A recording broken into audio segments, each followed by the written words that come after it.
Chhatrapati Shivaji Maharaj terminus CSMT railway स्थानकाबाहेरील कामा रुग्णालयाच्या गल्लीकडे तसेच किल्ला कोर्टाकडे जाणारा पादचारी पुलाचा अर्धा भाग आज सायंकाळी 7:30 वाजताच्या सुमारास कोसळला आहे। त्यामुळे पुलाखालून JJ फ्लायओव्हरकडे जाणारा आणि विरुद्ध दिशेने म्हणजेच फोर्टकडे जाणारी वाहतूक खोळंबली आहे। दोन्ही मार्ग बंद करण्यात आले आहेत। घटनास्थळी पोलीस आणि अग्निशमन दलाचे जवान दाखल झाले आहेत। काही जण जखमी झाल्याची माहिती सूत्रांनी दिली आहे। या दुर्घटनेत 3 जणांचा मृत्यू झाला आहे तर 23 जण जखमी झाले आहेत। CSMT परिसरात बरीच कार्यालये असून चाकरमानी घरी जाण्याच्या वेळेस म्हणजेच वर्दळीच्या वेळी ही दुर्घटना घडली आहे।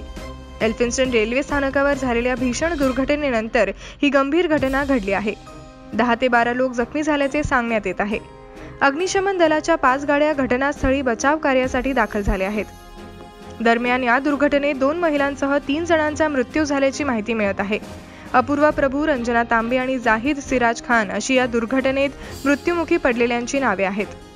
कामा रुग्णालयातून CSMT कडे येणारा दरवाजा बंद करण्यात आला आहे। 7:30च्या आसपास ही घटना घडल्याचे प्रत्यक्षदर्शींकडून सांगण्यात येत आहे।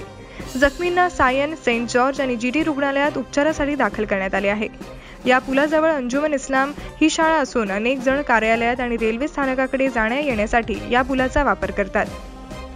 खेळ, मनोरंजन आणि देशभरातील महत्त्वपूर्ण बातम्या आणि माहितीपूर्ण व्हिडिओ पाहण्यासाठी प्राईम न्यूज मराठीला सबस्क्राईब करा, मित्रांसोबत शेअर करा आणि आपली प्रतिक्रिया कमेंटद्वारे अवश्य कळवा। पाहत रहा प्राईम न्यूज मराठी।